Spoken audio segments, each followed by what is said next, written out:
अस्सलामुअलैकुम, good morning. आज के साथ मैं हूं सबाशी और मैं हूं हाफिज मोहम्मद अवैस। तो अच्छी सी सुबह का आगाज हो चुका है और इस अच्छी सी सुबह की खास बात यह है कि हम तमाम लोग ही ओवरऑल रात भर के जागे हुए हैं क्योंकि सब ने नवाफिल अदा किए, सब ने अपनी अपनी इबादत की और उसके बाद डेफिनेटली ऑफिस भी आना था तो ऑफिस भी आ गए हैं। लेकिन उसके बावजूद भी आज की सुबह में एक बड़ा ज़बरदस्त सा एहसास है, बड़ा पीसफुल सा जो है ना वो एहसास है जो कि आपको इबादत करने के बाद ज़रूर हासिल होता है और ज़रूर मिलता है। तो जनाब अब ओवरऑल अगर हम बात करें आज के हमारे शो के टॉपिक्स के हवाले से तो डेफिनेटली हम आपको मिलवाएंगे एक ऐसी पोइटिस से, एक ऐसी जर्नलिस्ट से जो बहुत ज़बरदस्त शायरा भी हैं और जिनकी बुक भी आने वाली है शायरी के हवाले से और उर्दू की तरक्की के हवाले से उन्होंने कितना काम किया है उस हवाले से भी आपको बताएंगे।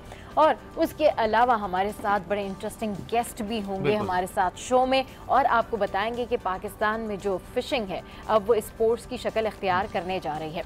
तो ये तमाम तर बातें करेंगे। लेकिन हमारा बहुत अहम मौजू होगा जो आजकल बहुत बढ़ता हुआ मसला भी है लोगों का और वो है बे औलादी के हवाले से। तो हमारे वो तमाम नाजरीन जो इस मौजू में दिलचस्पी रखते हैं वो ज़रूर हमारे प्रोग्राम देखें और आगे जाके दूसरे लोगों को भी बताएं ताकि हमारे प्रोग्राम से आप लोग भरपूर इस्तेफादा हासिल करें। बिल्कुल। अच्छा चलिए जनाब, ये तो तमाम हमारे शोज़ की हवाले से टॉपिक्स के हवाले से बातें हो गई और सियासत के मैदान में डेफिनेटली क्या कुछ चल रहा है, MQM ने पीपल्स पार्टी पे क्या तनकीद की और पीपल्स पार्टी की जानिब से बिलावल भुट्टो ने क्या जवाब दिया और इन दोनों के हवाले से दीगर सियासी जमातें क्या सोच रही हैं ये आपको बताएंगे। लेकिन पहले बढ़ेंगे टॉप स्टोरीज की जानिब। सबसे ज्यादा नुकसान हजारा कबीले ने उठाया है। लोगों ने अपने प्यारों की खबरों पर फातिहा ख्वानी के लिए कब्रिस्तानों का रुख किया है। तो जनाब आपने टॉप स्टोरीज जान ली हैं, अब मुख्तलिफ शहरों का रुख भी करेंगे और उससे पहले कुछ खाने पीने की बात हो जाए। रमज़ान करीब आ रहे हैं, जैसे कि सबा हमेशा कहती हैं कि रमज़ानों में बहुत मज़े चीज़ें बनाने का मौका मिलता है हम सब लोगों को। तो ऐसे में अगर आप जल्दबाजी में कुछ करना चाहते हैं, महदूद वक्त में कुछ करना चाहते हैं तो दो मुख्तलिफ ब्रांड के प्रोडक्ट्स हैं जो आप इस्तेमाल कर सकते हैं। पहला क्रिस्पी फ्राई है और दूसरा मसाको है। ये एक कोटिंग पाउडर है और दूसरा चिकन मसाला फ्लेवर है। तो अगर आप सालन में इस्तेमाल करना चाहें तो आप सालन में भी इस्तेमाल कर सकते हैं और साथ साथ अगर पकौड़े समोसे वगैरह बनाना चाहते हैं तो उसमें भी आप क्रिस्पी फ्राई इस्तेमाल कर सकते हैं। बिल्कुल इस्तेमाल कर सकते हैं। और सुबह सुबह जहां पर हम बात कर रहे हैं अपने शो के टॉपिक्स के हवाले से, खबरों के हवाले से, वहीं ओवेस ने जो है मेरी एपिटाइट इंक्रीज़ कर दी है क्योंकि मुझे तो बहुत ज़्यादा जो है ना सोच कर वही मेरे दिमाग में आ रहे हैं पकौड़े, समोसे और तमाम चीज़ें। तो जनाब क्रिस्पी फ्राई और मसाकों के साथ आप मज़ीद अपने खाने को, अपने मील को डिलीशियस बना सकते हैं, इन्हेंस कर सकते हैं आप अपने फ्लेवर्स। और इसमें कई फ्लेवर्स भी हैं जो कि आपके लिए बड़े फ़ायदेमंद हैं। अगर आपको लगता है कि जी आपको कोई एक फ्लेवर के ऊपर नहीं जाना है तो आप कोई और फ्लेवर इसका ट्राई कर सकते हैं। और ये पूरी तरीके से इसको देख भाल करके बनाया गया है, इसको पूरी तरीके से हिफ्ज़ाने सेहत के उसूलों के मुताबिक है कि वो आपको टेस्ट भी देगा और हाइजीनिक भी होगा डेफिनेटली। और उसके अंदर जो पूरे इंग्रेडिएंट्स हैं वो भी मुकम्मल तौर पर मौजूद है। अगर इसकी दीगर खुसूसियात में अगर बताऊं तो ऑल इन वन है, कुकिंग मिक्स है और इसमें फ्लोर या दीगर स्पाइसेस की आपको बिल्कुल भी ज़रूरत नहीं होगी अगर आप ये इस्तेमाल करते हैं। इकोनॉमिकल प्राइस है, तकरीबन 40 रुपए का ये पैकेट आपको मार्केट से बासानी मिल सकता है। इसके अलावा हाफ केजी के लिए है, इजी और इंस्टेंट 3 स्टेप्स है, यानी आप 2 बॉल्स के अंदर निकालें, एक में पानी निकालें और एक में कोडिंग ये डालें और फिर उसको बासानी आप इस्तेमाल करें और अपना जो भी प्रोडक्ट आप तैयार करना चाहते हैं वो जल्द से जल्द तैयार कर लें। तो सुनने में अगर ओवेस की ये जो रेसिपी है इतनी ज़बरदस्त और इंस्टेंट और मज़ेदार लग रही है तो ये बनाने में तो और इजी होगी, यानी कि इजी टू कुक है। तो आप जल्दी से इसको बना सकते हैं। इसके साथ में आप जल्दी से जितनी डिशेस तैयार करना चाहें कर सकते हैं क्योंकि रमज़ान में टाइम जो होता है बड़ा शॉर्ट होता है और उसमें आपको इसी तरह की इंस्टेंट चीज़ों की ज़रूरत होती है रैदर देन कि आप बहुत लंबी चौड़ी चीज़ों के ऊपर जाते हैं क्योंकि उसमें आपको बहुत सारी चीज़ें बनानी होती है और उसके लिए आपको ध्यान रखना पड़ता है कि हर डिश जो है वो डिलीशियस भी हो, उसके साथ उसमें स्पाइसेस भी पूरे हों, बैलेंस डाइट भी हो और आपको खा के लगे कि जी आपने बड़ी ज़बरदस्त चीज़ खाई है। तो ये तो बात हो गई क्रिस्पी फ्राई और मसाकों के हवाले से। और अब हम जैसे कि बात कर रहे थे फ़िशिंग के हवाले से, जैसे कि हम बता रहे थे कि जी पाकिस्तान में जो फ़िशिंग है उसको हम एज पिकनिक लेते हैं। मतलब हम सब लोग ये सोचते हैं कि जी पिकनिक का प्लान बनाते हैं, फ़िशिंग पे चलते हैं, लेकिन शायद बहुत सारे लोग ऐसे भी हैं जिन्होंने इसको स्पोर्ट्स के अंदर कन्वर्ट करने का सोचा है। इन तमाम लोगों से को मिलाएंगे। लेकिन अब मुख्तलिफ शहरों की तरफ बढ़ेंगे और जानेंगे कि मुख्तलिफ शहरों में जो है क्या सूरत हाल है। लेकिन उससे भी पहले हम जाएंगे इंस्टेंट ब्रेक पे। So don't go anywhere, stay with us, keep watching good morning आज।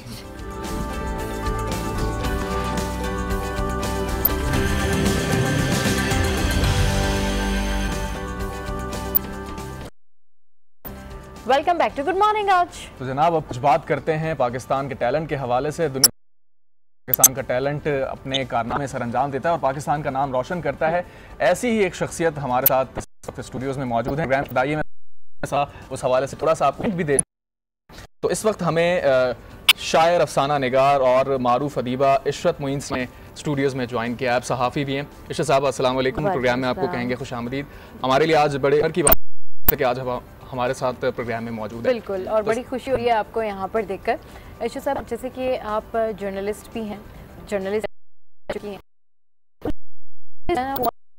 जर्नलिस्ट ऑलवेज जर्नलिस्ट, तो उसकी कोई कैद नहीं होती कि वो अगर काम थोड़ा रोक भी दे तो वो जर्नलिस्ट ही रहता है। डेफिनेटली वो कभी भी अपनी क्रिएशन दिखा सकता है। तो आप ये उस जर्नलिज्म के सफ़र से ही आगाज़ करेंगे। थोड़ा सा बताइए कि कब आपने ज्वाइन किया सहाफ़त को और किस तरीके से फिर ये सिलसिला आगे बढ़ा। मैंने 89-90 में मास कम्युनिकेशन में जब यहाँ कराची यूनिवर्सिटी से मास्टर्स कर रही थी, उसी दौरान मैंने नवाए वक्त को कुछ अर्से के लिए ज्वाइन किया था। अच्छा। और वहाँ से मेरी सहाफ़ती ज़िंदगी का आगाज़ हुआ। पहले मैं एक न्यूज़ डेस्क व्यक्ति थी जो कि मुख्तलिफ़ छोटे शहरों से ख़बरें आती थीं, उसको एडिट करना और आगे पहुँचाना देना। फिर मेरा वहाँ से सफ़र का आगाज़ हुआ। फिर जब मैं 91 के एंड में जर्मनी चली गई, तो वहाँ से मैंने कुछ अर्से तक नवाए वक्त के लिए काम किया और इसके अलावा और भी दीगर अखबारात, रिसाले इनके लिए लिखती रही। ख़ुद जो है मैं एक रिसाला निकालती रही हूँ, अदबी रिसाला। इसके अलावा मैंने वहाँ उर्दू में एक रेडियो की बुनियाद रखी, वॉइस ऑफ जर्मनी के हवाले से। डॉयचे वेले के साथ भी थोड़ा बहुत काम किया और अभी जो है मुस्तकिल प्रोफाइल देख रहा था, इसमें बहुत सारे अवार्ड्स आपने जीते हैं, बहुत सारे कारनामे आपने सरअंजाम दिए हैं, मुख्तलिफ किताबों के आपने तर्जुमे किए हैं। तो सबसे पहले किस पे आप बात करना चाहेंगी, क्योंकि आप जर्मन वजारत दाखिला से भी मुंसलिक हैं, तो पाकिस्तानियों के मसाइल भी आप हल करती हैं। इतना ज़्यादा ब्रॉडर आपका प्रोफाइल मुझे नज़र आ रहा है। बहुत ज़बरदस्त, इतने सारे आप इतने डिफरेंट डिपार्टमेंट्स के अंदर काम कर रही हैं, उस हवाले से बताइए। जी देखिए, जैसे कि सहाफ़त मेरा बुनियादी मरकज़ी रहा है ना, इस हवाले से ज़ाहिर सी बात है कि मैंने वहाँ पे ज़बान सीखी जब, तो मुझे एहसास हुआ कि हमारे जो पाकिस्तानी हैं वो ज़बान के सिलसिले में बहुत पीछे हैं। बहुत से लोगों के मसाइल सिर्फ ज़बान की वजह से हल नहीं हो पाते। तो इस हवाले से मैंने कम्युनिटी में एज ए ट्रांसलेटर और इंटरप्रेटर पहले अपने आप को मुतारफ़ करवाया और उसके बाद फिर रफ्ता रफ्ता जब मेरी पढ़ाई भी मुकम्मल होती गई तो मुझे जर्मन वजारत दाखिला की तरफ से ये ऑफ़र हुई कि मैं वहाँ पे जो है बहैसियत तर्जुमान, बहैसियत इंटरप्रेटर वहाँ पे काम करूँ।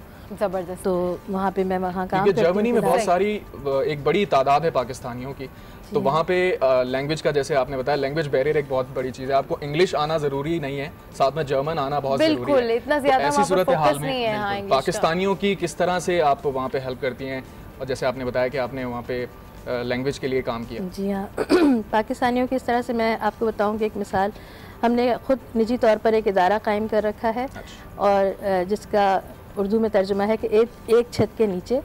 वहाँ पर हमारे जो पाकिस्तानी भाई बहन जो जर्मन सीखना चाहते हैं या जो लोग शादीशुदा हैं जर्मन अफराद के साथ, उनकी इब्लाग की तशनगी है, तो वहाँ पर हम उन्हें जर्मन सिखाते हैं। और जो जर्मन उनकी बीवियाँ हैं या शौहर हैं या बच्चे हैं, निजी तौर पर उन लोगों को हम उर्दू सिखाते हैं और ख़ास तौर पर बच्चों पे हमारा फोकस होता है। कल्चर एक्सचेंज हो रहा है फिर तो ये नहीं। बिल्कुल, ये हमारी कोशिश होती है कि हमारी नौजवान नस्ल जो है वो इस तरफ आए। मतलब उर्दू को सिर्फ ज़बान के हवाले से ही नहीं बल्कि एक तहजीब और एक सकाफ़त और पाकिस्तान की कौमी ज़बान के हवाले से पहचाने, पाकिस्तान की कौमी ज़बान के हवाले से पहचाना जाए। अच्छा, उर्दू के हवाले से कुछ बात करूँगी। डेफिनेटली आपने बहुत सारी किताबें भी लिखी हैं, अभी आपकी एक और किताब भी आने वाली है, तो जहाँ पर हम उर्दू की तरक्की के हवाले से बात कर रहे हैं, उर्दू के हवाले से बात कर रहे हैं। तो जब आप वहाँ पे जर्मनी में सिखाती हैं उर्दू ज़बान, तो उस वक्त क्या आपको फ़ीडबैक मिलता है, किस तरह से वो जर्मन्स जो हैं वो उसको टेकअप करते हैं? देखिए, उर्दू जो है वो बहुत मुश्किल ज़बान है, लेकिन जर्मन भी उसके मुकाबले में ख़ासी मुश्किल ज़बान है। सही। तो इस लिहाज से जर्मनों में ये है कि वो मुश्किल चीज़ें सर करना चाहते हैं, जानना चाहते हैं। सही। तो 2004 में मैंने वहाँ फ्री यूनिवर्सिटी बर्लिन में उर्दू पढ़ाना शुरू किया और उर्दू कन्वर्सेशन की पहले क्लास लेती थी एक प्रोफेसर के साथ, और उसके साथ साथ फिर लोगों को इस तरफ तवज्जो दिलाई कि जनाब आप आइए, ये कल्चर भी देखिए। उर्दू सिर्फ एक ज़बान का नाम नहीं है, बल्कि इसके पीछे एक सकाफ़त है पूरी। बिल्कुल सही। और उर्दू ज़बान को हम जैसा कि हमारे यहाँ होता है कि सियासी तौर पर उसको सिर्फ मज़हब के साथ वाबस्ता कर दिया गया कि ये मुसलमानों की ज़बान है। मेरा मकसद हमेशा से ये रहा बताना कि देखिए कोई भी ज़बान किसी मज़हब की ज़बान नहीं होती, सही, किसी एक सकाफ़त की ज़बान होती है, कल्चर की ज़बान होती है, किसी कौम की ज़बान होती है। सही, बिल्कुल सही कह रहे हैं, कौम की ज़बान होती है। अच्छा, जहाँ पर आप इतने सारे काम कर रही हैं, हमारे मुल्क कौम का नाम रोशन कर रही हैं, तो बड़ा फ़ख्र हो रहा है आपसे मिलकर, आपसे बात करके कि आप जैसे पाकिस्तानी भी हैं जो मुल्क से बाहर इतना ज़्यादा काम कर रहे हैं उर्दू की तरक्की के लिए। वहीं आपने सफ़रनामे भी काफ़ी ज़्यादा जो है वो लिखे हैं, तो उस हवाले से अपना कुछ एक्सपीरियंस बताएँ, क्योंकि आपका ट्रैवलिंग एक्सपीरियंस जो है वो भी बहुत होगा। जी हाँ, देखिए जैसा कि आपको पता होगा कि यूरोप में बर्लिन में मेरी रहाइश है, और बर्लिन जो है वो यूरोप का दिल कहलाता है। हाँ। और सारे बहुत सरहदें सारे यूरोप से मिलती हुई हैं। तो मेरा एक यूरोप का सफ़रनामा है जिसमें इटली की जानिब गामज़न है, और इस तरह फिर मैंने स्पेन के ऊपर लिखा है, इस्तांबुल पे लिखा है। इस तरह मुख्तलिफ जो है मुल्कों में जब जाती हूँ तो वहाँ के तजुर्बात। कोई ऐसा दिलचस्प वाक़या जो आप हमारे साथ में शेयर करना चाहें? हाँ बिल्कुल, मैं करना चाहूँगी, क्योंकि जब मैं इटली में कुछ अरसे रही हूँ अपने पीएचडी प्रोसेस के सिलसिले में, तो वहाँ पे मुझे इटालियन ज़बान नहीं आती थी, मैंने ज़बान सीख रही थी। सही। तो वहाँ पे मुझे बताया गया जिस तरह की जनाब यहाँ पे जो है इटली में चोरी चकारी बहुत है, धोखाधड़ी बहुत है। अच्छा। तो मुझे बड़ी हैरत हुई कि यूरोप में भी ये सब चीज़ें मौजूद हैं। फिर मैंने थोड़ा सा सुकून हुआ कि नहीं, हम तो इन तमाम चीज़ों से बचे हुए हैं, इसलिए यहाँ एडजस्टमेंट वाकई आसान है। और वहाँ का कल्चर मुझे बहुत ज़्यादा पाकिस्तानी कल्चर जैसा लगा। अच्छा। लोगों का जो है रवैया, बोलचाल, फैमिली सिस्टम, जिस तरह वो लोग रहते हैं, वो चीज़ें मुझे बहुत मतलब मैंने एंजॉय किया। नहीं होते ना हम लोग पाकिस्तान में रहने वाले जितने भी है ना सारे, वो शॉकिंग नहीं होते। हम यूज्ड टू होते हैं तमाम इंसिडेंट्स के साथ, हमें पता होता है जी कराची के अंदर मोबाइल स्नैचिंग होती है, इसी तरीके से वहाँ के जो लोग हैं डेफिनेटली वो भी वहाँ की हर चीज़ से यूज्ड टू होते हैं, तो वो बहुत ज़्यादा आमतौर पर परसेप्शन ये शायद पाकिस्तानियों के जहनों में होता है, शायद पाकिस्तान में जराइम की शरह है या हालात ऐसे हैं। दुनिया के दीगर मुल्कों में भी जराइम होते हैं और हर जगह पे जराइम की शरह पाई जाती है। तो सफरनामों के हवाले से आपसे बात हो रही है, बर्लिन में आपने बताया रहती हैं, तो बर्लिन की एक तारीखी हैसियत है, कोल्ड वॉर के बाद से वहाँ पे बहुत चीज़ें डिफरेंट हुई हैं। तो कल्चरल डाइवर्सिटी कितनी आप ज़्यादा देखती हैं, क्योंकि यूरोप की बहुत सारी सरहदें वहाँ पे मिलती हैं, तो उसके ऊपर कोई आपका सफ़रनामा है अगर वो आप हमसे शेयर करें? नहीं, मेरा उसके बर्लिन के हवाले से सफ़रनामा तो नहीं है, लेकिन मेरी याददाश्तें हैं। हाँ। जिसमें कि आप मशरक़ी बर्लिन और मगरबी बर्लिन दो अलग-अलग हिस्सों में बढ़ चुके थे जब 1965 में। इसके बाद जब ये दोबारा जॉइंट हुए तो वो एक कौम बिल्कुल ही अलग मिजाज की तरतीब पाई थी, और यहाँ जो एक कौम थी या बसी हुई जर्मन, उनका जो है वो मिजाज या उनका कहना चाहिए कि उनका रखरखाव बिल्कुल अलहदा था। वो मशरक़ी तहजीब से के साथ मुंसलिक थे, यहाँ पे थोड़ा सा मगरबी सिलसिला था। तो जब ये दीवार गिरी तो बहुत सारे पहले तो इनको बहुत खुश आमदीद कहा गया, और क्योंकि ज़बान के हवाले से एक ही कौम थे, कल्चर एक था, सब कुछ। लेकिन जाहिर सी बात है कि जब वो परवरिश कौम जब पाती है और जिस तरह से उनकी वो हुई, तो वो बहुत सारी चीज़ें वहाँ एडजस्टमेंट नहीं हो सकी। सही। तो बाद में ये मगरबी बर्लिन वाले कहते थे कि ये दीवार जो दरमियान में गिरी है, ये हमारे पाँव पे गिरी है। तो इसका इन्होंने जैसा आपने कहा कि ब्रॉटअप अगर वैसा है तो फिर बाद में जाके यकीनी तौर पे सोशल इश्यूज जो हैं वहाँ पे नमूदार हुए।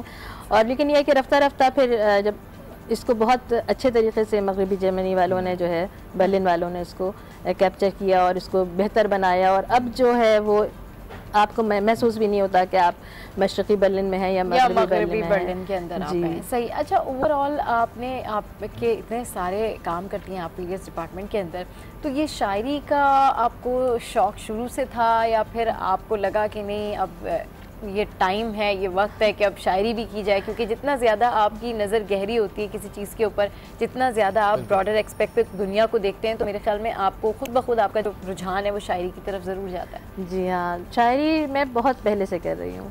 शायरी मैं कर रही हूँ तकरीबन समझिए बचपन से। अच्छा। छोटी छोटी नज़में लिखना, और इस तरह से वो अखबारों में और रसालों में, नौनिहाल रसाला एक यहाँ मसूद अहमद बरकाती साहब निकालते थे, तो उसमें मेरी छपती थी छोटी छोटी नज़में, और वहाँ से ये सिलसिला शुरू हुआ। और जर्मनी जाके भी मैंने अपनी बहसियत शायरा एक पहचान बनाई। अच्छा। और शायरी के हवाले से कई इनामात भी मुझे मिले वहाँ पे। सही। और अच्छा, इनामात से याद आया, आप बता रही थी आपको अवार्ड भी मिले हैं, आप मुझे ये बताएं आपको कहाँ कहाँ से अवार्ड्स मिले? मुझे अवार्ड्स मिले हैं वहाँ हुम्बोल्ट यूनिवर्सिटी बर्लिन से मुझे एक अवार्ड मिला है। मुझे यूरोपीय यूनियन ब्रसल्स से एक अवार्ड मिला है ज़बान की ही हवाले से, और इसके अलावा फ्री यूनिवर्सिटी से भी मिला है। उर्दू अंजुमन बर्लिन वहाँ की एक तंजीम है, वहाँ से मिला है। बज़्म अदब बर्लिन की जानिब से मिला है। लेकिन मुझे सबसे ज़्यादा खुशी हुई कि इस साल मुझे हिंदुस्तान से बज़्म सदफ़ अवार्ड से नवाजा गया है। क्या बात है, शायरा और अफसाना निगार और महक़क़ के हवाले से, तो वो मेरे लिए बहुत बड़ी अचीवमेंट थी। मुझे लगा कि मैंने अपनी मतलब जर्मनी से निकल कर पाकिस्तान उस मुल्क इंडिया से अवार्ड मिलना, यही तो बड़ी अचीवमेंट है। बड़ी रिकग्निशन है। मजीद भी आपसे पूछेंगे आपकी शायरी के हवाले से, मजीद भी बात करेंगे हम इनके सफ़रनामे के हवाले से। इशरत साहिबा हमारे साथ मौजूद हैं। लेकिन गुड मॉर्निंग आज में यहाँ वक्त एक ब्रेक का, सो कहीं जाएगा मत, stay with us, keep watching good morning आज।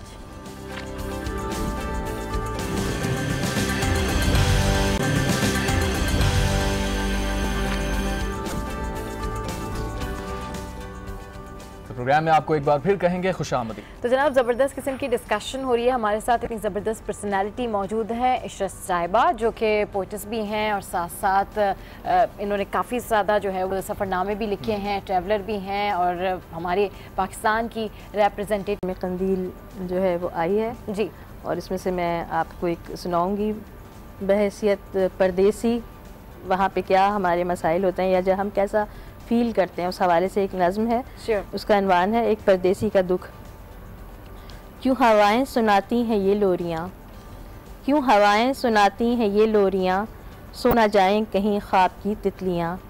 दिखने में तो दिलकश हंसी हैं बहुत, मगरबी मशरक़ी मुल्क की वादियाँ।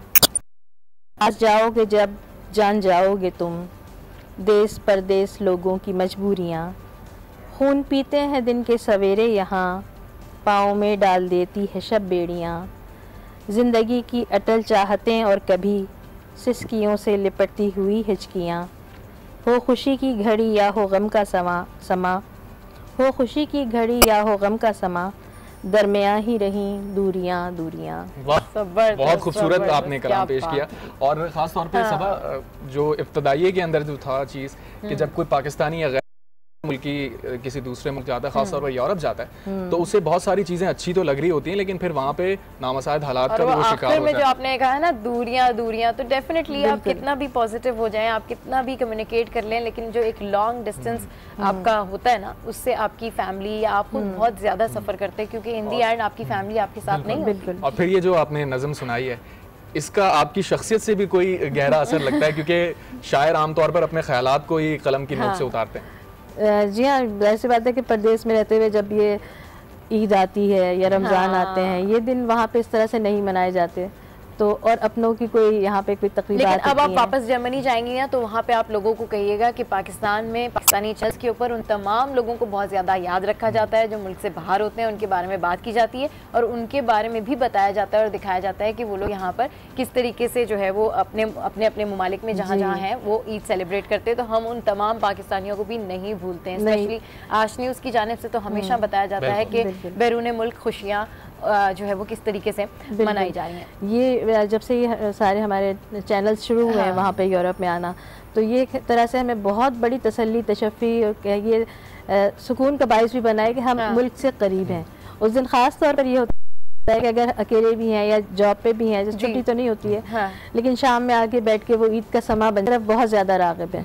मैं यहाँ पाकिस्तान में भी देखती हूँ कि बच्चों को पहले अंग्रेज़ी सिखाई जाती है, बताया जाता है, लेकिन उर्दू पे तवज्जो नहीं होती।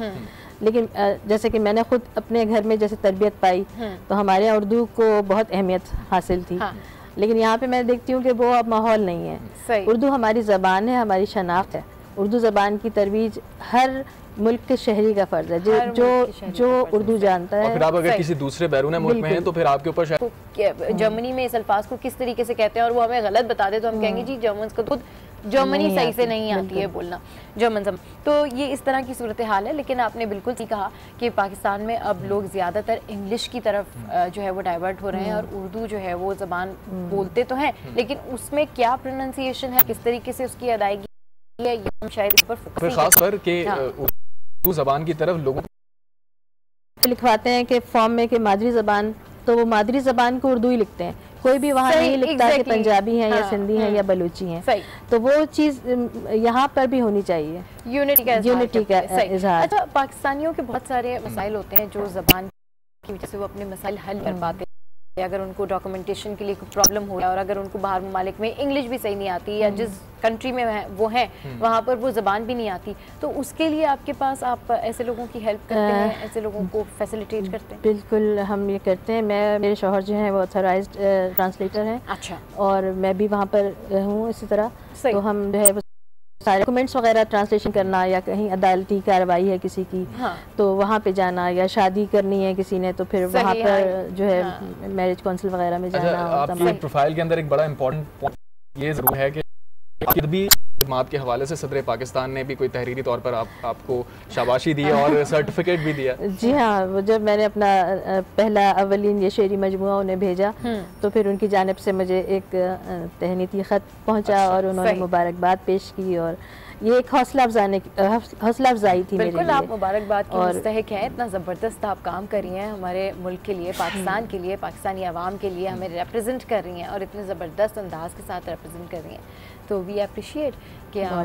मिश्रा साहब, कैसा लगता है आपने, एक तो बैनुल अक़वामी सतह पर आप पाकिस्तान के रिप्रेजेंटेटिव हैं और उर्दू की तरवीज के लिए काम कर रही हैं, अफसाने आपने लिखे हैं, शेरी मजमूए आपके मार्ग के अंदर, तो कोई नई किताब आपकी आ रही है इस हवाले से? हाँ, मेरी अभी किताब जो अभी है मेरे ख्याल से एक हफ्ते में आ जाएगी। वो उसका उन्वान है जर्मनी में उर्दू, लिसानी ज़ाविये और समाजी राब्ते। अच्छा। उसमें कि लिसानी ज़ाविये से मुराद ये है कि जर्मन और उर्दू ज़बान की आपस में मुमासलत, या इंडो यूरोपियन और इंडो जर्मानिक लैंग्वेजेस जो हैं नहीं बनते हैं। हाँ, जब हम पैदा होते हैं तो हम अपने एग्स लेकर पैदा होते हैं और पूरी लाइफ में वही एग्स हमारे यूज़ होकर ख़त्म हो जाते हैं, दोबारा रीजनरेट नहीं होते। हाँ। तो इसीलिए फीमेल की एज मैटर कर रही होती है इन सब चीज़ों में। सही। तो यही है, बाकी मेल इनफर्टिलिटी के ज़्यादा केसेस होते हैं। हमारा लाइफस्टाइल फैक्टर है, स्मोकिंग है, आजकल गुटखा वगैरह इस तरह की चीज़ें भी हैं, लेकिन मेल्स का वर्किंग एनवायरनमेंट भी डिपेंड कर रहा होता है। लॉन्ग सिटिंग जॉब्स होती हैं और आजकल जो ऐसे। ये बताइएगा, क्योंकि आप मेल्स की बात कर रही हैं, ये तो मौजू ही ऐसा है पाकिस्तान के अंदर, इतनी कंजर्वेटिव सोसाइटी हमारी के आमतौर पे इस पे बात भी नहीं की जाती, और अगर कोई बात करता है तो उसमें ज़्यादातर जो इल्ज़ाम दिया जाता है या जो कहा जाता है कि खराबी है वो खुदा न खास्ता औरत के अंदर है। मर्द तो इस तरफ आते ही नहीं है कि कोई जाए और अपना चेकअप करा ले जाके, यहाँ पे ये भी तो बहुत बड़ा मसला है। ऑफ कोर्स यही है, और मेल के लिए तो ये बहुत बड़ा, हम कहें कि ईगो, ये हमारे लिए टबू टॉपिक है इस टाइप का। मेल्स बहुत रिलक्टेंट होते हैं अपनी ट्रीटमेंट्स के लिए भी, और बहुत कम आते हैं। हमारे पास बहुत सारे पेशेंट्स ऐसे आते हैं कि फीमेल्स ने पता नहीं कितनी ट्रीटमेंट्स ली हुई होती हैं, बहुत ज़्यादा मेडिसिन, और फिर बाद में पता चलता है जी मेल का तो कोई टेस्ट ही नहीं हुआ है, और जब आखिर में जब टेस्ट होता है तो प्रॉब्लम ही मेल में था, और वो 10-12 साल से सिर्फ बेचारी फीमेल मेडिसिन। तो इसके लिए कोई SOPs होते हैं कि अगर किसी के यहाँ औलाद नहीं है, वो औलाद की इतनी बड़ी नेमत से महरूम है, तो जब आप इनिशियली चेकअप करते हैं या डायग्नोज का प्रोसेस शुरू करते हैं तो दोनों को बुलाते हैं, पूरे कपल को बुलाते हैं, या खाली खातून का आना ही काफ़ी है? नहीं, कपल होता है हमारे पास, कपल को ही बुलाते हैं। इनिशियली हमारे पास कॉन्सेप्ट फर्टिलिटी सेंटर में सबसे पहले जो हमारी फ्री कंसल्टेशंस होती हैं, हम कपल्स को ऑफर करते हैं कि आप आएँ, फ्री कंसल्टेशन हमसे डिस्कस करें, आपकी इन्वेस्टिगेशंस होंगी, हमारे कोऑर्डिनेटर्स से वो मिलते हैं, हस्बैंड के टेस्ट भी होते हैं, फीमेल के भी टेस्ट होते हैं, दोनों के ही हम एक साथ ही टेस्ट, क्योंकि फीमेल के तो बहुत सारे टेस्ट करने होते हैं, हस्बैंड का सिर्फ एक ही टेस्ट काफ़ी होता है उसको असेस करने के लिए। ठीक है, तो कपल को बुला के हम ये सारा करते हैं। कपल को बुला के फिर आप असिस्ट करते हैं और फिर आप जो क्लिनिकल डायग्नोसिस है वो फाइंड आउट करते हैं। इस हवाले से मजीद भी डिस्कशन करेंगे। डॉक्टर तबस्सुम हमारे साथ मौजूद हैं। गुड मॉर्निंग आज में यहाँ वक्त है एक ब्रेक का। Stay with us, keep watching good morning Aaj.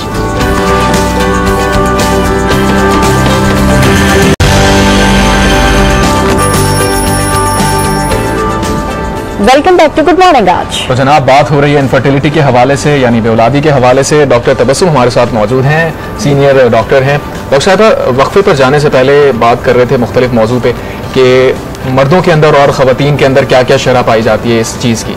तो सबसे पहले तो ये बताइएगा, क्या इस चीज़ का इलाज मुमकिन है? अगर मुमकिन है तो कौन से तरीके हैं? देखिए, मुख्तलिफ इलाज मौजूद हैं इस वक्त हमारे पास भी, और वर्ल्ड वाइड भी इलाज मौजूद हैं। कुछ मेडिसिन के ज़रिए ट्रीटमेंट की जाती है, फीमेल की हम मेडिसिन के थ्रू ट्रीटमेंट करते हैं, मेडिसिन दे के ओव्यूलेशन इंडक्शंस यानी ओव्यूलेट करवा के फिर हम उनको फर्टाइल डेज एक्सप्लेन कर देते हैं। इसको हम सिंपल ओव्यूलेशन इंडक्शन कहते हैं। दूसरा ट्रीटमेंट हम IUI के थ्रू करते हैं। IUI में जो होता है ज़्यादातर मेल प्रॉब्लम्स होते हैं, मेल के मोटाइल काउंट स्पर्म में प्रॉब्लम होता है, तो उसमें हम IUI का ट्रीटमेंट करते हैं।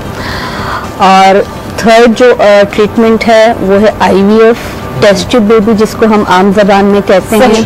IVF का ट्रीटमेंट भी मौजूद है, IVF के थ्रू ट्रीटमेंट की जा सकती है। उसमें फीमेल के अगर ट्यूब्स ब्लॉक्ड हैं या मेल में एजोस्पर्मिक है, उनके स्पर्म्स नहीं है, तो उनको हम बायोप्सी करके मेल की और फीमेल की ट्यूब ब्लॉक्ड हैं तो उनको हम टेस्ट ट्यूब बेबी की तरफ ला सकते हैं। सही। इसमें हम बेबी जो होता है मेल और फीमेल के दोनों स्पर्म और एग से जो है लैब में बेबी बनाते हैं और फिर वो हम ट्रांसफर करते हैं। ये होता है टेस्ट ट्यूब बेबी।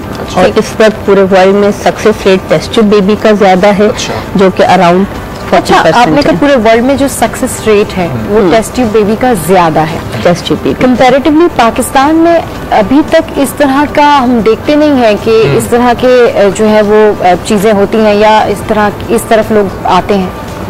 देखिए हमारा सेंटर 2007 से यहाँ काम कर रहा है। Concept fertility centre first branch हमारी कराची में ओपन हुई थी, यहाँ क्लिफ्टन 3 तलवार में F6/1।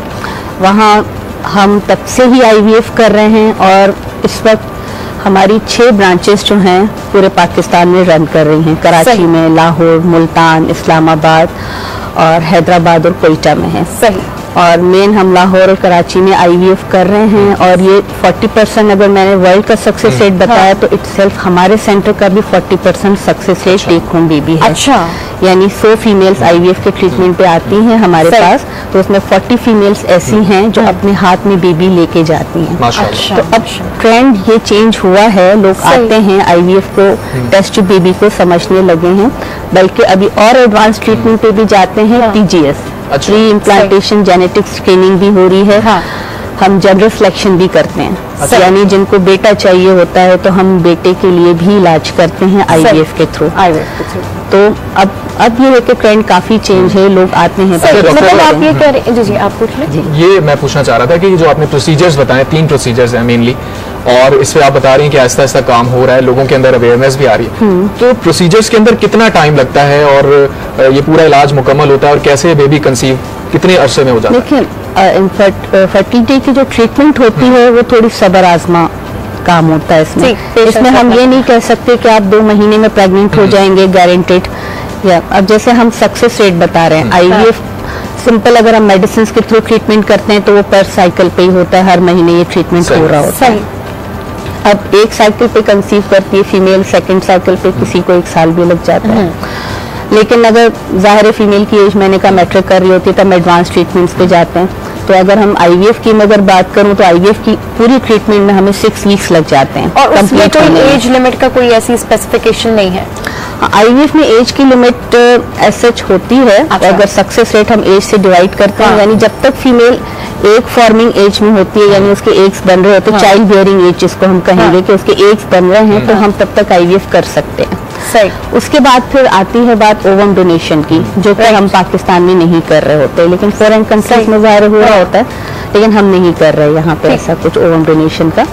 तो फीमेल का फिर आगे जाके वहाँ एडवांसमेंट में चली जाती है। अच्छा डॉक्टर साहब ये बताइएगा, आपने एक जिक्र किया एक प्रोसीजर का जिसमें खास तौर पर जेंडर सिलेक्शन की जाती है। पाकिस्तान के अंदर एक स्टिग्मा है, लोगों की जहनियत इस तरह की है कि अगर किसी के यहाँ बेटियां पैदा हो रही हैं मुसलसल तो उसमें औरत को कसूरवार ठहराया जाता है, लेकिन अगर रिसर्च की बात की जाए तो उसमें कहा यह जाता है कि अगर बेटी पैदा हो रही है तो इसमें मर्द के शायद कोई प्रॉब्लम है। क्योंकि फीमेल, अगर ये सिंपल साइंस की अगर बात मैं बताऊं तो फीमेल में XX क्रोमोसोम्स होते हैं जो होते और मेल में XY होते हैं। ठीक है, जब दोनों जो सेल्स आपस में मिलते हैं स्पर्म, तो ये मेल के उस पर सिलेक्शन पे डिपेंड कर रहा होता है कि वो Y क्रोमोसोम दे रहा है या X दे रहा है। सही।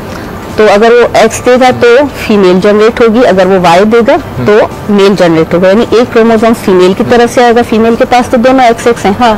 ठीक है, फीमेल तो एनी हाउ X ही देगी। सही। सिलेक्शन मेल के उससे होनी है कि X दे रहे हैं या Y दे रहे हैं। अब हम जब जनरल सिलेक्शन कर रहे होते हैं हमारी के थ्रू, जैसे मैंने कहा कि ओवम और स्पर्म को हम मिला के एम्ब्रियोस बनाते हैं, तो उन एम्ब्रियोस की हम चेकिंग करते हैं, चेक करते हैं कि वो XX हैं या XY हैं, यानी बेबी बन जाते हैं, फिर उनको हम चेक करते हैं।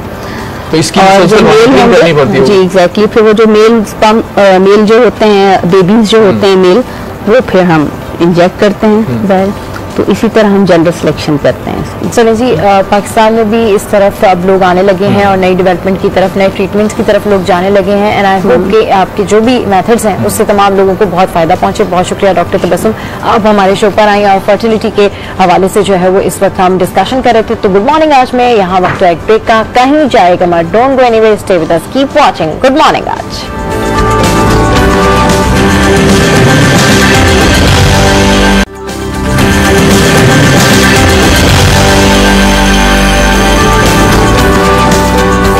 Welcome back to good morning. तो जनाब अब कुछ बात कर लेते हैं स्पोर्ट्स के हवाले से, जहां पर हम क्रिकेट के हवाले से बात करते हैं, टेनिस के हवाले से बात करते हैं, कबड्डी के मैचेस के हवाले से बात करते हैं और बॉक्सिंग के हवाले से बात करते हैं। पाकिस्तान में इन तमाम लोगों के हवाले से जो है बड़ा टैलेंट मौजूद है। वहीं पर आज हम बात करेंगे एक ऐसे स्पोर्ट्स के बारे में, एक ऐसे गेम के बारे में जो कि यूजुअली लोग एक्टिविटी कंसिडर करते हैं, लेकिन एक्चुअली ये एक्टिविटी भी है और अब ये स्पोर्ट्स की सूरत भी इख्तियार कर गया है, क्योंकि हमारे साथ स्टूडियोज में इस वक्त जो तमाम लोग मौजूद हैं वो यहाँ पर मौजूद है फिशिंग से रिलेटेड चीज के लिए। और फिशिंग जो है, जब हम सब जाते हैं पिकनिक्स के ऊपर जाते हैं, आउटडोर प्लान बनाते हैं, तो हम कहते हैं जी फिशिंग करेंगे, लेकिन फिशिंग एक्चुअली एक स्पोर्ट भी है और ये किस तरीके से है और इसके लिए तमाम लोग क्या काम सर अंजाम दे रहे हैं, ये इन्हीं से जानते हैं। जी बिल्कुल, सबसे पहले मैं मेहमानों का तारुफ करा देता हूँ। फिशिंग टेक एक ग्रुप है और 3 मेहमान हमारे साथ मौजूद हैं।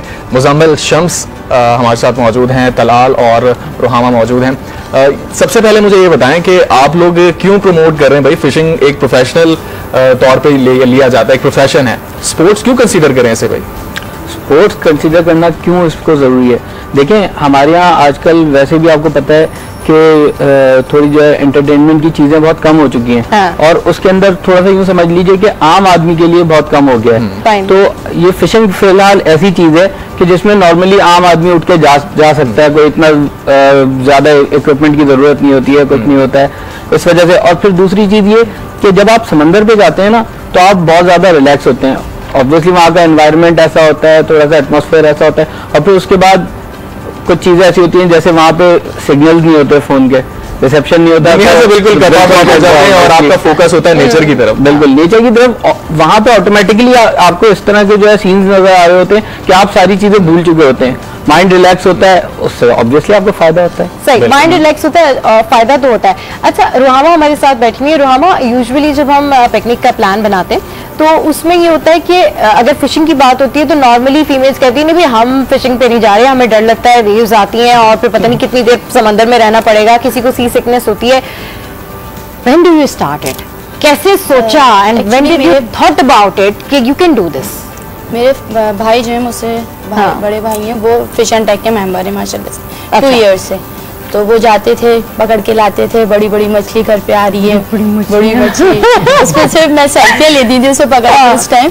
बट आहिस्ता आहिस्ता शौक बढ़ा कि नहीं मुझे भी जाना चाहिए। बहुत इंसिस्ट किया भाई को। पहले तो भाई ने मना किया वाकई में सी सिकनेस के नहीं कर लो, वहाँ पे सिकनेस होगी, वॉमिटिंग होगी, वापस आना पड़ेगा हमें, तुम्हारी वजह से हमारा प्रोग्राम कैंसिल होगा। लेकिन नहीं, ऐसा ऐसा पापा ने समझाया कि नहीं अगर शौक हो रहा है तो लेके चलो एक दफा, देख लेते हैं एक्सपीरियंस। तो जब फर्स्ट टाइम हम लोग गए तो no sickness, we were awesome experience. सही, थोड़ा आहिस्ता से स्टार्ट किया। अच्छा, फीमेल कंपटीशन भी आपने विन किया? जी, फर्स्ट एक्सपीरियंस। कितनी मछलियां पकड़ी थी? एक ही थी, वो हेवीएस्ट कैच था, 8 kg मैक्रिल पकड़ी थी मैंने। सही। तो इस कंपटीशन में सारी खवातीन थी या मर्द? नहीं, ऑल ओवर था। अच्छा, आपने मर्दों को भी बीट कर दिया, जबरदस्त। तो कितने किलो वजनी आपने मछली पकड़ी? 8 kg। 8 kg फिश, 8 kg मछली और कंपटीशन जीत लिया हमारे साथ। फीमेल कैटेगरी अलग थी या फीमेल अलग थी? मेल कैटेगरी में इन्हीं की टीम के मेंबर हैं, उन्होंने 19 kg की जो है वो मैक्रेल पकड़ी थी। हमारी टीम स्ट्रॉन्ग है। टीम स्ट्रॉन्ग है, क्या बात है। अच्छा चले, ये तो बड़ी जबरदस्त बात है कि अब इस स्पोर्ट्स के अंदर भी जो अब फीमेल्स आने लगी हैं। यूजुअली जैसे कि मैं शुरू में कह रही थी कि ये हमारे लिए एक आउटडोर एक्टिविटी होती है, we consider it like you know कि अगर आउटडोर जा रहे हैं, फन करना है या फिर पिकनिक का प्लान बनाना है तो चलें फिशिंग का प्लान भी कर लेते हैं। लेकिन लोग इसको एज स्पोर्ट्स कंसिडर नहीं करते क्योंकि लोगों के जहन में ये बात नहीं आती कि अब फिश पकड़ने का मुकाबला कैसे हो सकता है। अब जैसे कि it's a very new thing, तो ये आइडिया पहले किसके जहन में आया, फिर ये कैसे आप लोगों ने कंपनी जनरेट की, ये ग्रुप कैसे बना? देखिए, इंटरनेशनली तो फिशिंग कॉम्पिटिशंस होते हैं और ये एक स्पोर्ट है, एंगलिंग स्पोर्ट्स है, लेकिन यहाँ पर अनफॉर्चुनेटली ऐसा इसका अभी तक था नहीं कोई। हम लोग जब पहले, हम लोग को जाहिर सी बात है शुरू से शौक था, तो जब हमने यहाँ पर आके देखा, अपनी फिशिंग स्टार्ट करने की कोशिश करी, तो यहाँ पर कोई ऐसा प्लेटफॉर्म हमें मिला नहीं अनफॉर्चुनेटली।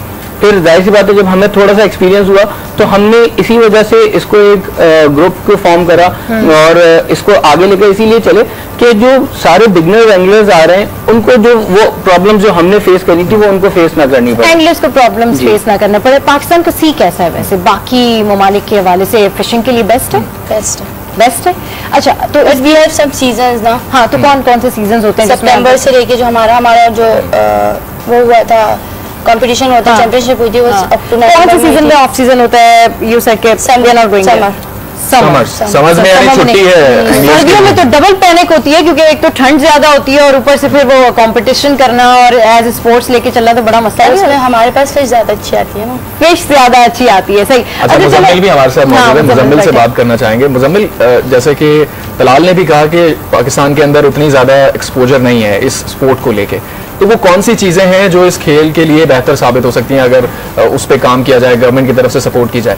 लेकिन गवर्नमेंट की तरफ से एक हमारे यहाँ जो इलीगल नेटिंग होती है वो ऑफिशियली तो अलाउड नहीं है, बैन है, लेकिन वो वैसे सब इलीगल नेटिंग हो रही है। लेकिन पिछले 2 साल से बड़ा उस पर जून जुलाई में बड़ा सख्ती से अमल हो रहा है और नेटिंग नहीं करने देती। अच्छा, उसकी वजह से स्पोर्ट्स फिशिंग को बड़ा फायदा हुआ है। अच्छा। क्योंकि फिर मछली ज्यादा आती है तो स्पोर्ट्स फिशिंग वालों को ज्यादा फायदा उसका हुआ है कि 2 महीने। इसी तरीके से अगर जैसे बाहर होता है कि परमिट होता है, हर फिश के साइज के हिसाब से आप उसको पकड़ें और उसकी एक क्वांटिटी होती है, बैग लिमिट होती है कि अगर आपने 5 पकड़ी है तो 2 ही आप घर लेके जा सकते हैं, इससे ज्यादा नहीं लेके जा सकते। तो उसका एक परमिट होना चाहिए और कुछ इस पे रिस्ट्रिक्शंस होने चाहिए। तो रिस्ट्रिक्शंस अभी है गवर्नमेंट की तरफ से, कुछ चीजें आप लोगों को बताई गई हैं कि आप ये अपने रिंग के अंदर, ये स्पोर्ट्स के अंदर आप कर सकते हैं? नहीं, ये इसको तो अभी गवर्नमेंट एज ए स्पोर्ट्स अभी इसको लेती ही नहीं, इंशाल्लाह। लेकिन जो कमर्शियल फिशिंग है वो उससे कुछ उसमें जो है वो इलीगल चीजें होती हैं। जैसे मेरा आपसे सवाल करने का मकसद ये था कि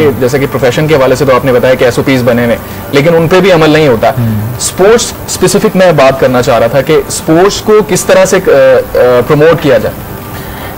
जिस तरह से हम करते हैं कि हम न्यू एंगलर्स को, फ्रेश एंगलर्स को, हमने जैसे तलाल ने बात करी थी कि हम जब खुद सीखने पे निकले तो हमने यूट्यूब पे सिर्फ अंग्रेजों को देखा बड़ी मछली पकड़ते हुए, रॉड रील से खेलते हुए।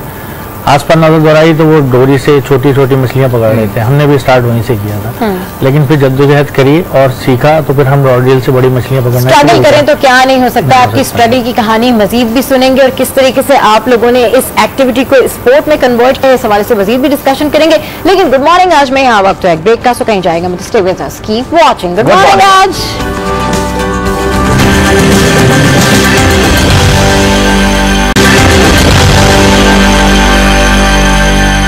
में आपको एक बार फिर कहेंगे जनाब, फिशिंग के हवाले से हम बात कर रहे हैं इस वक्त कि ये तमाम लोग जो इस वक्त यहाँ हमारे स्टूडियोज में बैठे हैं, इनकी कोशिश ये है कि इस एक्टिविटी को स्पोर्ट्स में कन्वर्ट कर दिया जाए और किसी हद तक ये लोग कामयाब भी हो गए हैं क्योंकि देख सकते हैं आपके फीमेल कंपटीशन भी विन किया है और साथ साथ इनके पास जो है जितनी भी ये फिशिंग से रिलेटेड चीजें हैं ये मौजूद है। तो सबसे पहले मैं इनसे ये पूछना चाहूंगी, अच्छा ये जो आपने फिश को कैच करने के लिए इतना बड़ा सा, ये क्या कहलाता है? ये तो रॉड एंड रील सेटअप कहलाता है। रॉड एंड रील सेटअप कहलाता है। तो चले, आप तो मेल हैं, आप इसको मैनेज कर लेते हैं और किसी तरीके से फिश कैच कर लेते हैं, लेकिन के लिए मेरा लगता है लेकिन जो है ये है मेरा ट्रॉलिंग का सेटअप जिससे मैंने विन किया है। ये हम इसे कहते हैं आर्टिफिशियल बेट। ये इससे फिश अट्रैक्ट होके जब ये मूव कर रही होती है वाटर में, इसको आके हुक हो जाती है। ओके। और जब ये हुक होती है तो हमारे पास ये आवाज आती है। तो फिर जब हम सो भी रहे होते हैं उसमें तो आँख खुल जाती है हमारी, और फिर हम उसको फिश को बहुत प्यार से अपने पास लेकर आते हैं। प्यार से तो ये एक्चुअली जो फिश को बुलाने का तरीका है, ये जो छोटी वाली फिश है वो इसके वजह से अट्रैक्ट होकर आती है कि शायद मैं इसकी तरफ जाऊंगी तो मेरी खुराक का हिस्सा बन जाएगी, राइट। अच्छा, कभी ऐसा हुआ है रोहामा, या आप भी बता सकते हैं, आप तीनों अपना एक्सपीरियंस शेयर कर सकते हैं कि आपके साथ कभी ऐसा हुआ हो कि आपके ख्याल में कि आपने जो फिश कैच की है वो थोड़ी बड़ी है, बेहतर है, लेकिन कोई उसकी जगह कोई और चीज आ गई है, कोई बहुत बड़ी फिश आ गई तो अर्जेंसी में वापस उसको फेंका है कभी पीछे, कभी ऐसा हुआ? एक्सपेक्टेशन से बियॉन्ड कोई चीज चली गई हो? ऐसे मेरे साथ काफी दफा हो चुका है कि स्टिंगरे आपने देखी होगी, वो स्टिंगरे बहुत बड़ी होती है, छोटी भी होती है। मुझे लग गई थी बहुत बड़ी, मैं समझ रहा था वो बहुत बड़ी मछली लग गई है मुझे, लेकिन वो फाइट उसने करी तकरीबन 1 घंटा सवा घंटा, और उसके बाद जब वो ऊपर आई है तो वो बहुत बड़ी स्टिंगरे थी। स्टिंगरे को यूजुअली हम लोग खाते नहीं, जिसको उर्दू में पिट्टन बोलते हैं। अच्छा, उस खाते नहीं है तो फिर लाइन अपनी कट कर दी थी। अच्छा, मुझे ये बताएं कि आपने बताया कि फाइट उसने की है तकरीबन घंटा सवा घंटा, तो आमतौर पे क्या होता है कि जब आप थ्रो करते हैं अपना ये जो सामान है, इसका इक्विपमेंट है, तो कितना डॉज करना पड़ता है जो अंदर फिशेस होती हैं, और कितना वो आगे से रिटेलिएट करती हैं? नहीं, जब ये इसमें जब हुक हो जाती है, जब वो मुंह में उसके फंस जाता है तो उसको एहसास होता है कि मैंने गलत मछली नीचे कुछ और मैंने पूछा ना, क्योंकि समटाइम्स जब हम फिशिंग पे भी जाते हैं तो इट हैपेंस विद अस कि हम लोग ये कह रहे होते हैं कि यार जरा देख के कुछ और ही टाइम कितना लगता है कि आप उसे खींच के बाहर ले आएं? वो डिपेंड करता है कि मछली कितनी बड़ी है, आपका सेटअप कौन सा है, और आपका एक्सपीरियंस कितना अच्छा है, सही डिपेंड करता है। सेटअप कितना होना चाहिए? अगर बड़ी मछली आपने पकड़नी है, उसके क्या टैक्टिक्स होने चाहिए, क्या सेटअप होना चाहिए? देखें, अगर ट्रॉलिंग में आप देखें तो 30 साइज से लेके 130 साइज तक की रॉड एंड रील्स होती हैं, जो हैवीएस्ट से हैवीएस्ट मछली को भी निकाल लेती हैं। और इसी तरीके से आप कास्टिंग में देखें, जिगिंग में देखें तो डिफरेंट मेथड हैं, डिफरेंट रॉड रील है, डिफरेंट सेटअप्स हैं। अच्छा, सही। अच्छा, एंगलर्स के हवाले से बात हो रही है, रोहामा ने तो अपना एक्सपीरियंस शेयर कर दिया कि किस तरीके से ये जो है इसकी मदद से फिश कैच कर लेती हैं। ये बताएं, अब जो लोग आपको देख के इंस्पायर होंगे और they wanted to join this field as a sportsman, या इसको स्पोर्ट्स के तौर पे लेना चाहेंगे, तो उनके लिए फिर क्या स्टेप्स हैं, वो किस तरीके से आ सकते हैं और किस तरीके से अपना ये शौक भी पूरा कर सकते हैं और स्पोर्ट्स भी कर सकते हैं? क्योंकि जैसे आपने पहले इब्तिदाई में बताया कि यहाँ पे इतनी ज्यादा रिसोर्सेज नहीं है और स्पोर्ट कंसीडर नहीं किया जाता, तो क्या कोई रोड मैप है आपके यहाँ पे जो लोग ज्वाइन करना चाहें? लेकिन बिगनिंग स्टेज पे तो हम लोग ने कुछ इस तरीके की चीज़ें करी हैं कि हमारे व्हाट्सएप ग्रुप्स बने हुए हैं, तो फेसबुक पे हम लोग ग्रुप बनाए ताकि इजी एक्सेस हो लोगों को, ठीक है। फिर जब हमारे पास आ जाते हैं, हमसे लिंक हो जाते हैं लोग, तो हमने कुछ चीज़ें ऐसी करी हैं जो पाकिस्तान में पहले नहीं होती हैं। हमने कुछ ड्राई प्रैक्टिस सेशंस रखते हैं हम लोग, उनके dry practice session. Exactly, dry practice बहुत ज़्यादा इफेक्टिव होती है। लेकिन फिशिंग तो आमतौर पे समंदर में जाके की जाती है। यही बात जो है बहुत सारे लोगों ने पहले हमसे कही कि जो है ये आप क्या कर रहे हैं, ये तो हो ही नहीं सकता, पॉसिबल नहीं हो सकता है। लेकिन जब आप एक रॉड एंड रील आप यूज करना जानते ही नहीं है, तो आप बोट पर जाके पानी में जाके कैसे यूज करेंगे? तो उसके लिए हमने ड्राई प्रैक्टिस सेशंस रखे, इसकी नॉलेज असेंबलिंग होती है इसकी, ठीक है। फिर जो है लूअर्स की वो होती है, डिफरेंट टाइप्स होती हैं, अलग मोड ऑफ फिशिंग होती है। ये जो आपने कहा ना मोड ऑफ फिशिंग होती है और ड्राई प्रैक्टिस की है, ये बहुत ज्यादा जरूरी होती है, क्योंकि वैसे तो शौक में हम सब कह देते हैं कि नहीं हमें भी आप ये दे दें, रॉड एंड रील दे दें, हम भी इसके मदद से जो है वो फिश पकड़ लेंगे। लेकिन इसकी एक प्रॉपर ट्रेनिंग होती है, आपको पता होता है कि आपने ऐसे प्रेशर लगाना है, आपने कौन से हाथ के ऊपर ये रील रखनी है या रॉड रखनी है, और फिर किस तरीके से आपने जो है ना वो फिश को ऊपर लेके आना है। तो ये सारी प्रैक्टिसेस आप कराते हैं सबको? बिल्कुल। होता क्या है कि नॉर्मली जो लोग उनको शौक होता है फिशिंग का, वो लोग क्या करते हैं कि उनको कुछ पता नहीं होता, इस वजह से गलत इक्विपमेंट खरीद लेते हैं। सही।